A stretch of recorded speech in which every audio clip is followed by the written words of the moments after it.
Invitados, el general ejército peruano Eduardo Fournier Coronado, experto en temas de terrorismo, y el general Héctor John Caro, también ex jefe de la DICOTE. A los dos, los buenos días.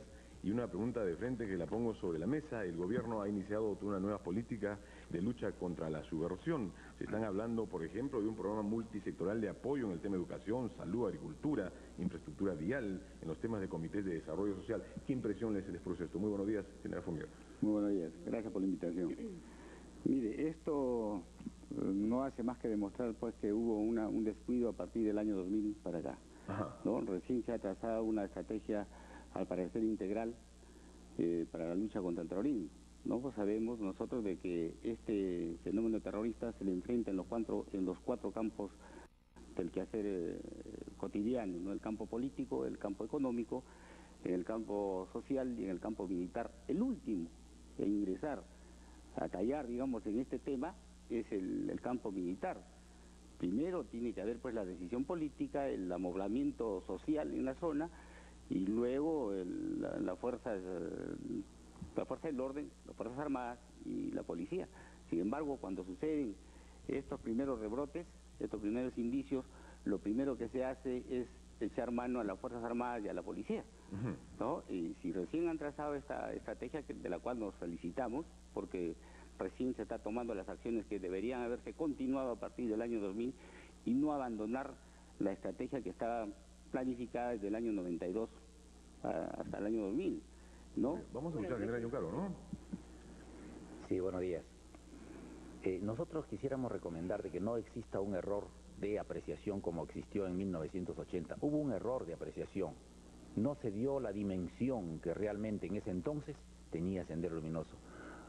Hoy día parece que estuviéramos cayendo en ese mismo error, pero felizmente, ya he escuchado el discurso de nuestro señor presidente, tenemos que dimensionar en su real contexto la peligrosidad que sale Sendero Luminoso en estos últimos tiempos. Sendero Luminoso no solamente que causa una inseguridad, sino que la inseguridad social, psicológica, influye mucho en lo que se llama la seguridad integral.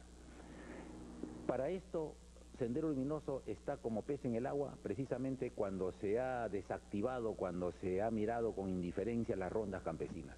Yo creo que el día de hoy, una de las medidas inmediatas y que no cuesta mucho, es que las rondas campesinas trabajen en forma hermanada juntamente con las Fuerzas Armadas y con su Policía Nacional.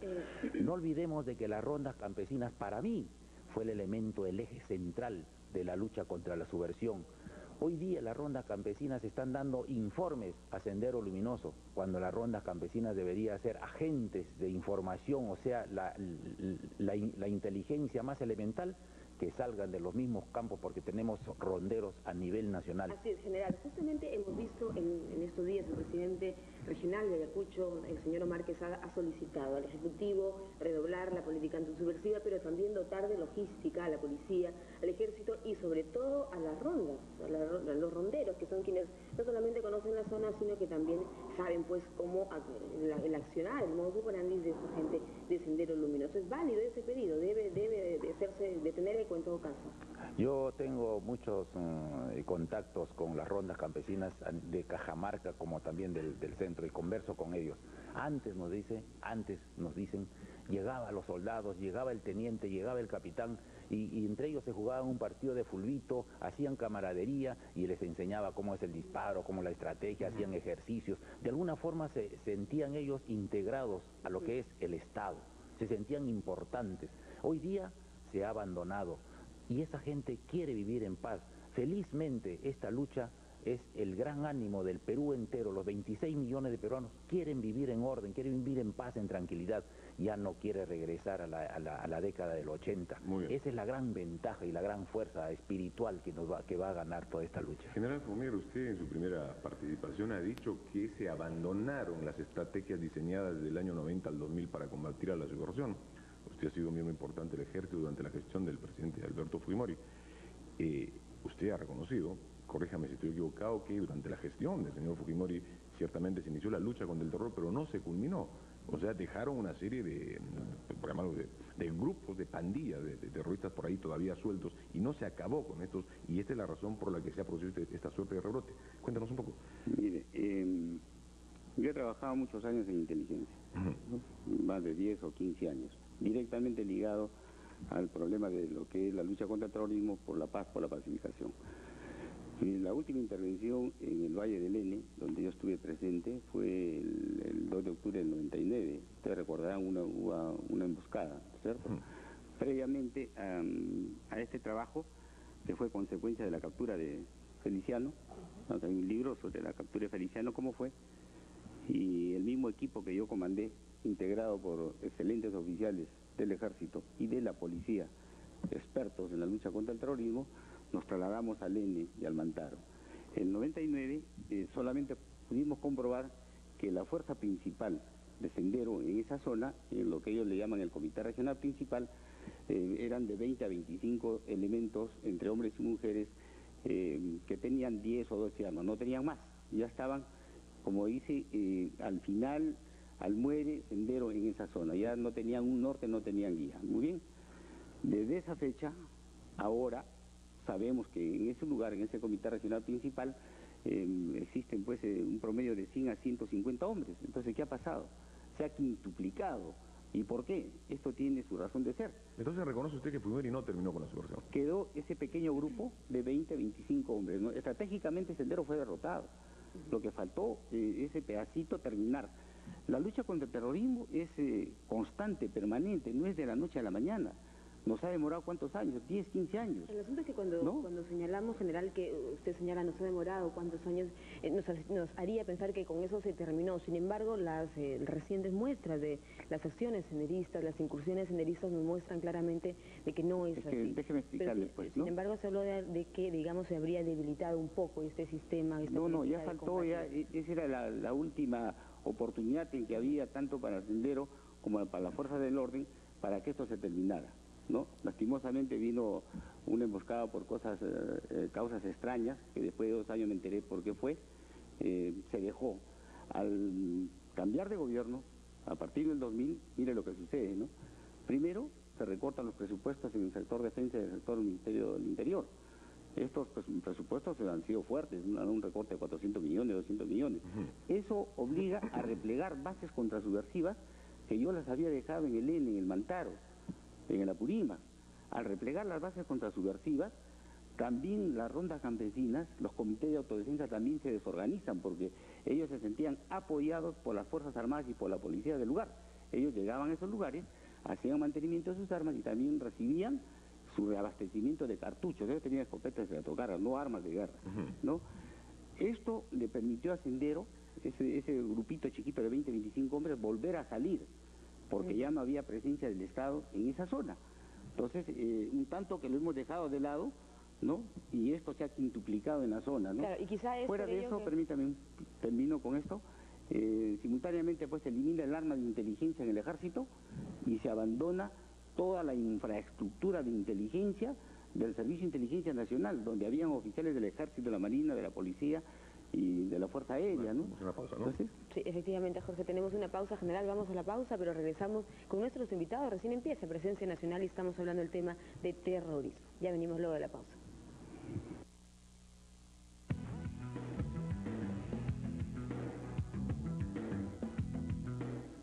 Muy bien, amigos, estamos de regreso esta mañana en Presencia Nacional con nuestros invitados, tocando el tema del terrorismo que preocupa definitivamente, y ellos entendidos en la materia, dando algunas sugerencias. Jorge, quisiéramos a esta hora, ¿qué te parece mostrar el texto del que nos ha hablado el general Fournier? Y se refiere, pues, ahí lo tienen ustedes, Feliciano. Dice, vamos a esperar que nuestra cámara lo muestre en detalle, en plano detalle, el general del Brigada Ejército Peruano, Eduardo Fournier Coronado, donde muestra, Jorge, la verdadera historia, ¿verdad? Claro, obviamente la historia desde la perspectiva del general Fournier es muy respetable, ¿no? Así es, en efecto. Bueno, comentar que una introducción bastante sólida y también algunas fotografías del trabajo in situ, ¿verdad? Bueno, yo quisiera plantear una pregunta, María Jesús, al general John Caro, conocedor de estos temas de terrorismo. 2 preguntas en una. ¿Fue realmente exitoso el fujimorismo en la lucha contra la subversión? Que sería mi primera pregunta. Y la segunda pregunta es, ¿cómo siente usted al Ejecutivo ahora? Tenemos la impresión de que han tomado una decisión de dar recompensas por la captura de los líderes senderistas, darán más recursos a las Fuerzas Armadas, hay una visión ya de combatir a los terroristas en el Valle del N. Cuéntanos un poco a partir de su experiencia. Yo creo que no debemos desestimar las acciones de todos los gobiernos que han luchado contra la subversión, unos más, unos menos, pero desde que comienza, por ejemplo, Sendero Luminoso en 1980 y presidente en ese entonces, el arquitecto Belaúnde, hubo un error de apreciación. Sendero Luminoso era un fantasma, no se les conocía cómo era. Entonces había que luchar, ese se llama la guerra de las organizaciones, tratar de descubrir cómo es la estructura orgánica del enemigo para poder atacarlo. Nos agarró en realidad también a nosotros, desconociéndonos a nosotros mismos nuestra capacidad y desconociendo al enemigo. Luego avanzamos rápidamente, el gobierno del APRA, el gobierno de Fujimori, donde se acentuó la lucha, lógicamente, en el gobierno que le tocó y donde fue el pico de la subversión, fue en 1990, 1991, ese año me tocó a mí ser director de la DINCOTE, y en donde recuerdo que en una sola noche Sendero Luminoso hizo explotar 83 bancos, parece que nos olvidamos de lo cruel que fue, 83 bancos Sendero Luminoso en una sola noche, no estamos hablando de la noche anterior ni de las noches posteriores. Esa fue la gran crueldad y la destrucción que hacía Sendero Luminoso. Entonces había que tomar medidas urgentes, había que tomar medidas muy fuertes, de ahí que salieron estas leyes, que este tratamiento jurídico fuerte, el tratamiento de los jueces sin rostro, se declaró a estos delincuentes no como prisioneros de guerra, nunca se trató de eso, pero sí como delincuentes comunes, como delincuentes terroristas. Hubo una voluntad política de luchar. Entonces los soldados y los policías limpiaron sus armas y caminaron al frente. Napoleón dijo una frase universal: los ejércitos caminan por sus panzas. Es decir, no solamente que dan buen alimento, sino que también su familia estaba atendido atrás, colegio para su familia, medicina para su colegio, todo eso existió. Hoy día la policía no tiene medicinas en sus hospitales, hoy día no se le atiende a los policías en la medida en que ellos quisieran, y seguramente las Fuerzas Armadas también. El hecho de desactivar tantos puestos de vigilancia, eso hace que de alguna forma podemos nosotros decir que se bajó la guardia. Pero claro, se bajó la guardia porque hubo un momento en donde ya no estaba activo ni Sendero Luminoso y menos el MRTA. Quizá ese fue el punto álgido, un poquito del descuido, ¿no? General Fournier, yo quisiera preguntarle sobre la base de su experiencia. El señor John Caro acaba de señalar que debemos nosotros aprovechar a las rondas campesinas, pero sin embargo es justamente los terroristas, son los terroristas los que estarían también tratando de jalar a esta gente, ¿no es cierto? Y plegarlas pues a sus objetivos, a lo que ellos pretenden hacer. ¿Qué está faltando para que estas rondas campesinas no solamente tengan la conciencia, sino la voluntad y la plena convicción de que es con la civilidad con la que tienen que estar? Sí, acá hay una serie de ingredientes que tenemos que tener en cuenta, ¿no? Mire, cómo se organizan las rondas campesinas y los comités de autodefensa. Aprovechando justamente los primeros años de esta lucha fuerte, intensa de Sendero, en que esta gente del Ande no sabía qué hacer, ¿no? Y tenían rechazo hacia Sendero. Entonces entra inteligencia de las Fuerzas Armadas, de la policía, los organiza y son los primeros aliados estratégicos fundamentales en la lucha contra el terrorismo. Pero a partir de este descuido, abandono, de los recortes presupuestales, salen las bases, se retiran puestos policiales, estos quedan a merced de lo poco que quedaba de Sendero. Entonces, ¿ahora qué sucede? Que Sendero ha cambiado, no de estrategia, yo no diría de estrategia, ha cambiado el modus operandi en esa zona, de ganar a la población que está pues indecisa para uno o para otro lado, ¿no? Y eso lo sabe el mismo Sendero, porque yo tuve oportunidad de conversar con el famoso camarada ahora Raúl, que estuvo en esta captura, estuvo con nosotros, y yo le pregunté, ¿qué harías tú si regresarías al campo sin saber que se iba a quedar allá? Y me dijo, cambiar primero esta forma de lucha, porque hemos tenido rechazo de la población, y en la siguiente ola, digamos así, hay que ganar. En este momento están haciendo eso, hay una disputa, una lucha de jalar a estas rondas. Inclusive hemos leído en un medio de comunicación de que hay dos comités de autodefensa que tienen temor de apoyar a las fuerzas del orden. Si nos permite, tenemos en línea telefónica en este momento al congresista, el doctor Luis González Posada, congresista del APRA, quien damos buenos días. ¿Cómo está, congresista? Bienvenido a Presencia Nacional. Bueno, muy buenos días. Un gran saludo a usted y naturalmente también al panel que están debatiendo este tema de la subversión, que creo que a todos nosotros nos preocupa. Congresista González Posada, usted en sus últimas declaraciones ha sido bastante crítico con el gobierno en su perspectiva, en su visión de cómo se está combatiendo la subversión por un lado. Quisiéramos conocer ahora cuál es su opinión a partir de las nuevas medidas adoptadas por el gobierno por un lado, y por el otro lado, este anuncio de un presunto paro armado anunciado por ciertos grupúsculos de Sendero Luminoso. Ya, primero decirle que yo quiero aprovechar este momento inicial para rendir homenaje a los miembros de las Fuerzas Armadas, de la Policía Nacional, que se están batiendo en la lucha contra la subversión. Han caído 7 personas defendiendo la democracia, la libertad y el Estado de Derecho, de tal manera que lo primero que quiero hacer como representante del Partido Aprista, rendir homenaje a todos ellos y naturalmente extenderle nuestras más sentidas condolencias a sus familias.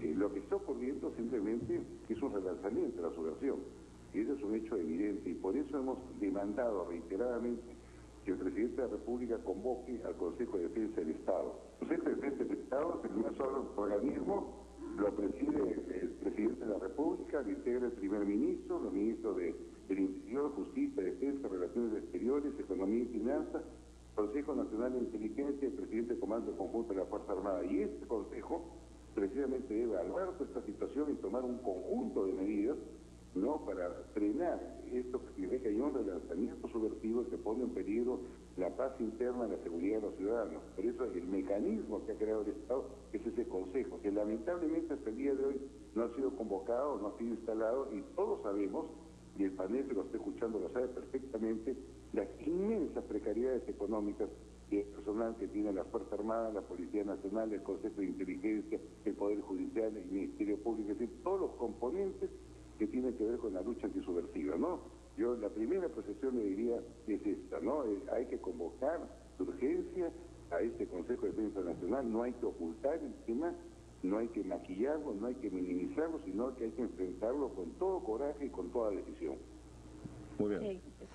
Sí, congresista, en relación al programa de los, digamos, de los indultos, se ha hablado mucho de que precisamente por haberse indultado a más, a cerca de 1 millar de terroristas en determinado momento, incluso se ha cuestionado mucho durante el gobierno de transición también, esto habría tenido pues que ver con la conexión de esta gente puesta en libertad con Abimael Guzmán, digamos. ¿Usted cómo cree que debe manejarse el sistema de indultos en el país? Mire, nosotros hemos pedido información inmediata. El día de hoy, usted va a observar en los medios de comunicación, el almirante Panizo, presidente del Consejo de Inteligencia Nacional, ha dicho con toda claridad que hay un relato, es decir, que las cárceles son un centro de comunicación. ¿Tenemos problemas con la comunicación? Que dan mensajes. Ya, ahí lo tenemos. Digo, el problema de la subversión también está en las cárceles, se ha relajado todo el sistema y a través de este relajamiento sistema, los hospitales se han convertido en un centro de adoctrinamiento y también expansión informativa, y eso es sumamente peligroso que ocurra, ¿no? Esto es realmente peligroso. Hay que revisar esas normas, hay que revisar los indultos, pero también hay que revisar la política de gobierno en relación a las Fuerzas Armadas. Nosotros vemos con alarma que hoy día la Fuerza Armada la quiere sentar en el banquillo de los acusados. Congresista González Posada, una pregunta corta, muy rápida, nomás le insisto. ¿Cree usted que Sendero Luminoso política y militarmente está en condiciones de convocar un paro armado como lo pretenden? Yo personalmente no creo, yo creo que esto es una sonada psicológica, pero yo creo que ante esa sonada psicológica no hay que cruzarnos de brazos y hay que darle una respuesta. Para eso está un Consejo de Defensa del Estado y para eso está el respaldo que debe merecer la Fuerza Armada y la Policía Nacional en esta lucha antisubversiva, ¿no? Eso que creo que es política nacional, política de todos los partidos, y yo creo que a ese objetivo debemos ir, que si es que querer evitar que estos hechos se sigan repitiendo y que sigan matando soldados y oficiales y que se siga ocultando, maquillando un tema que es muy sensible para la población. Muy bien, gracias como siempre, ¿no?, por su participación. Muchas gracias, muy buenos días. Bueno, sí.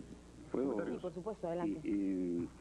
Mire, al respecto a lo que ha manifestado el señor congresista González Posada, totalmente de acuerdo con sus planteamientos y con la decisión que se está tomando. Pero ayer yo también escuché algo en una conferencia de prensa, creo, cuando salió el jefe del Consejo Nacional de Inteligencia, y me pareció que no estaba del todo centrado en el tema. Primero, él dijo que los agentes de inteligencia de la época de Fujimori eran calificados en otro tipo de inteligencia. Y yo particularmente, como general del arma de inteligencia que he trabajado en esto, yo no le voy a aceptar que diga eso. Porque yo he tenido bajo mi comando en el CIN a oficiales del Ejército, de la Marina, de la Aviación, de la Policía, que no estuvieron metidos en lo que él pretende decir. Estuvieron dedicados netamente a la lucha contra el terrorismo.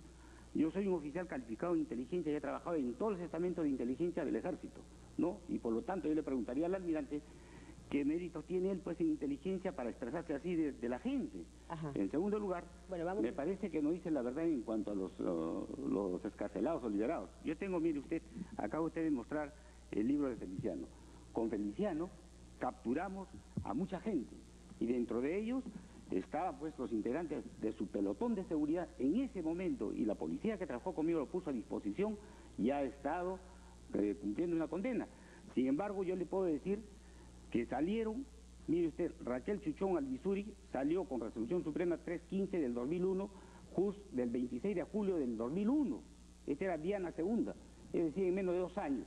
General Junior, lamentablemente nos queda muy poco tiempo ya. María Curo Quispe igual contra resolución, Inés Córdoba Zúñiga igual contra resolución, que formaron parte de su pelotón de seguridad. Entonces, ¿cómo puede decir que esta gente no estuvo comprometida con el terrorismo? Entonces, a mí me parece que no ha dicho del todo la verdad. Bueno, está bien. Él define su posición brevemente, general Giancarlo. Sí, para añadir de que desgraciadamente asistimos en un momento en donde podemos con mucha evidencia decir y sin temor a equivocarnos de que vivimos en medio de una inseguridad, pero más que inseguridad ciudadana, hay una inseguridad jurídica. Nosotros el día de ayer hemos sido testigos de lo que ha ocurrido en estos canales. Eso es el resultado de una inseguridad jurídica donde 2 jueces, no estoy hablando quién tiene la razón, no sé, en donde 2 jueces nos ha demostrado al Perú y al mundo de que aquí en el Perú no sabemos administrar justicia. ¿Quién tiene la razón? No sabe. Los 2 jueces, si los 2 jueces se ponen a pelear, quiere decir que a nosotros tenemos que tomar como enseñanza de que en el Perú se dicta la justicia que le da la gana a los jueces. Muy bien, las gracias a nuestros 2 ilustres invitados. Han estado bastante ardientes esta mañana con ustedes. No se muevan, por favor, se viene toda una mesa política. Está Víctor Andrés García Belaunde. El tema, cómo se manejó la subversión durante el gobierno de Valentín Paniagua. Ya volvemos. Sí, muchas gracias.